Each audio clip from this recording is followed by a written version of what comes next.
Xitoy ilovalariga Xitoydagi manzilimizni kiritish uchun avval botga kirib, mana bu menyu bo'limini bosasiz. Mana bosganingizda Xitoy manzilimiz degan knopkasi bor. Botni shuni ustiga bosasiz. Shunda bot sizga Xitoydagi manzilimizni beradi. ID kodingiz bilan birgalikda ustiga bosib, bitta bosib nusxalab olasiz. Bosib tursangiz, nusxalash ochiladi. Mana tepadagi knopkani bosib nusxalab oldik. Endi VPN ni yoqqan holda avval VPN ni yoqib olasiz, keyin ilovaga kirasiz. Bo'lmasa ilova sizda ochilmaydi va lokatsiya belgisi ham chiqmaydi. Profil bo'limiga o'tib olasiz. Mana chekkadagi profil bo'limiga o'tib olasiz. Mana lokatsiya belgisi turibdi. Telefon nomeringiz tagida lokatsiya belgisi turadi, kichkinagina bo'lib. O'shani ustiga bosasiz.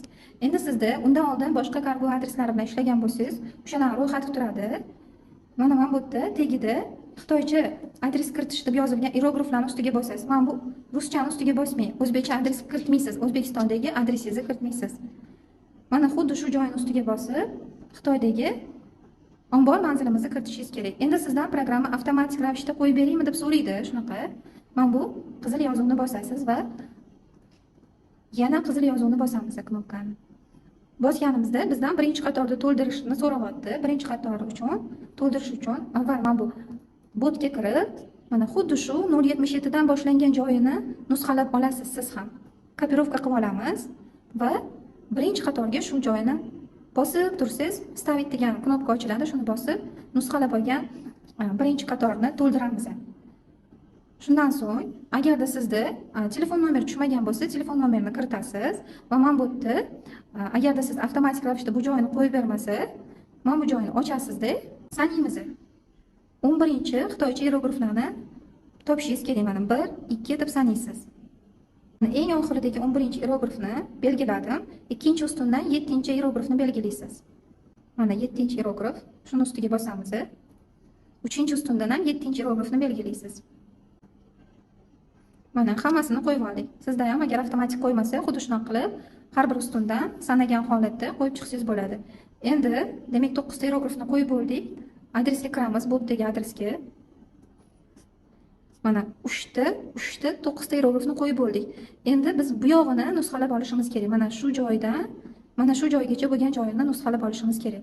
Ahamiyat bering, yaxshilab qarab turing. Ko'pchilik aynan shu joyda xato qiladi va ko'p savollar shu joydan keladi. Mana bu yerdan boshlab toki oxirigacha nusxalab olasiz.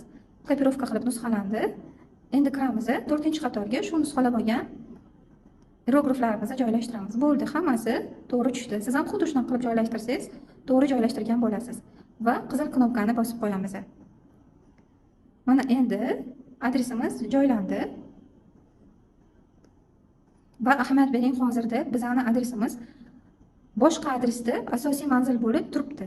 Biz bo'lsa, aynan bizning adresimizga, Xitoydagi adresimizga iPost Cargo manziliga zakaz olmoqchi bo'lsangiz, buni asosiy manzil qilib belgilab qo'yishingiz kerak.